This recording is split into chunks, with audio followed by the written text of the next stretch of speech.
Today on the Topping Show, the Daily Wire releases their very first comedic film, and it takes on men competing in women's sports. Conor McGregor is targeted as Ireland is overrun by crime and starts to restrict free speech. Sweden's postal union is sabotaging Tesla by blocking the delivery of Tesla license plate. Vivek calls out the RNC having a record low funds and losses under Ronald McDaniel. Bob Iger promises a modern Disney. Legendary investor and Warren Buffett colleague Charles Munger passes away earlier this week. Foxconn to invest about $1.5 billion into electronic manufacturing plants in India, and Amazon's purchase of Roomba hits an antitrust wall in the European Union. All of that and much, much more on The Topping Show.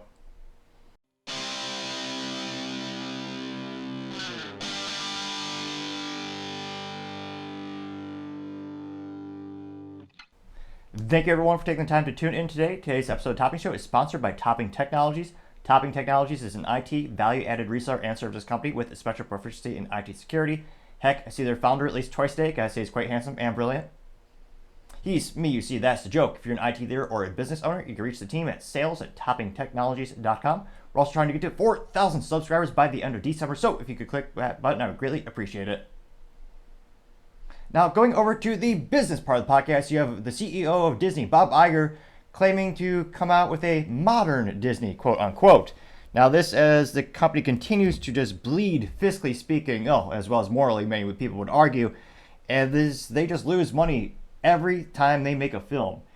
It's almost a mathematical anomaly how much Disney has failed. What used to be a blue chip company, in terms of their stock being a reliable company where you knew you weren't going to get rich overnight. The stock wasn't going to have a big spike, 1 minute or the other, but over time, they just kept making, back in the day, quality films, merchandise, the parks were good, and consistently it would increase over time and the value would increase with their stock.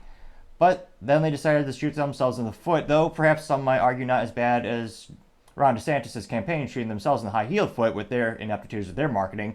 But in regards to Bob Iger, he actually set up the company pretty good. They bought Lucasfilms as well as Marvel, two brilliant intellectual properties that people loved, and they spend all copious amounts of money to watch those films.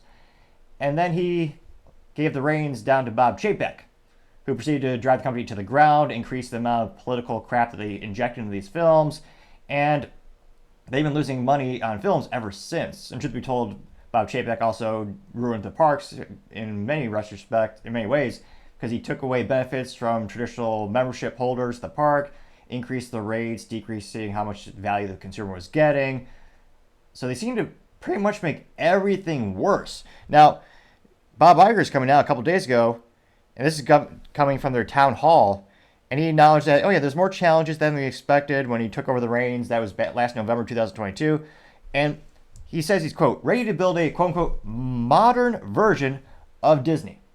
Now, granted, he doesn't even clarify what the hell that means, which, if you're an investor, that'd be pretty annoying. Be like, those are words. Yes, you can speak, Bob. That's a little bit more perhaps credit than we're giving him. That actually shows he has a modicum of intelligence, which, given the fiscal performance of the companies and how many ineptitudes they're racking up, one could debate he's losing his edge, some might say.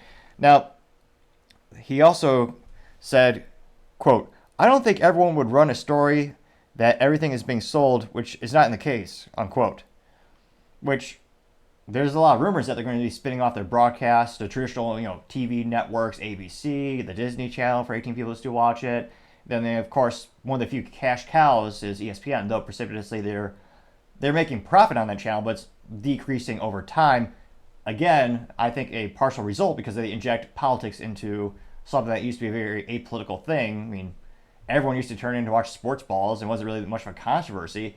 And then all of a sudden the ESPN anchors and ESPN, for the short term, it worked. They injected politics, injected controversy, got a lot of eyeballs on the screen because it's different, it's interesting, some might say. That's why it worked, temporarily speaking.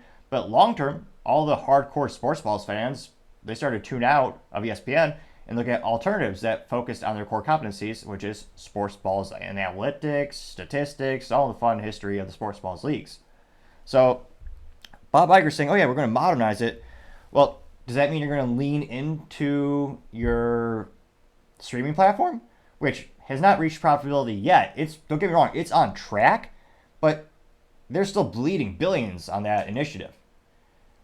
So it'll be interesting to see. I mean, this is on LinkedIn, and a lot of the comments are people Not to brag, but I did get 10 likes for my comment in which I say, quote, I suspect investors and consumers want less politics and entertainment and they don't want him to, quote unquote, modernize it. Which, not to brag, but I think that is one of the top comments. Granted, it's LinkedIn. I know there's not a lot relative to all social media platforms. That's not the biggest. But again, most of the comments are just laughing at them, derailing them, telling them to get back to their roots. And again, it'll be interesting to see. I almost don't think it's possible because of the big talent pool that we could also argue their lack of talent, the people who work at Disney, not all of them, but the whole culture is around not making a quality product, it's about activism. Which, don't get me wrong, depending on your business plan, your initiatives, what the business is doing, that might make sense. But for Disney, that's what's causing their demise right now. And when you have so many employees who are activists, they're not going to take one meeting with Bob Iger and go, oh yeah, okay, we'll stop doing that.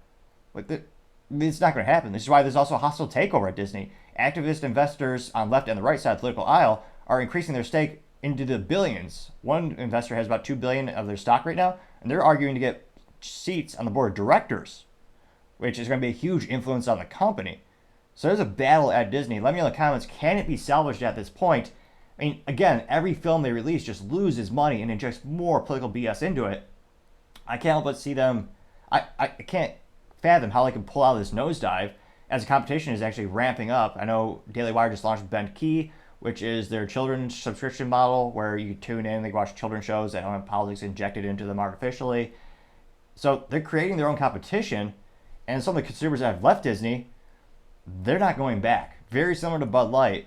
So I don't see the outlook being very great at Disney because of all the aforementioned issues. Let me know in the comments if you disagree with me, but that is Bob Iger's plan, is to, quote unquote, modernize Disney. We'll see if he actually clarifies anytime soon.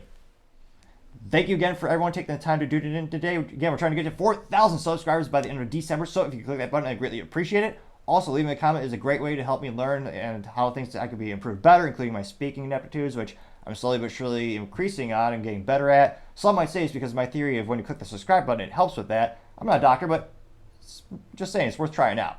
Also, and lastly, don't forget to take time to tell your family, tell your friends, tell your coworkers, heck, tell your enemies, tell anyone and everyone. Just stay safe, fight the good fight.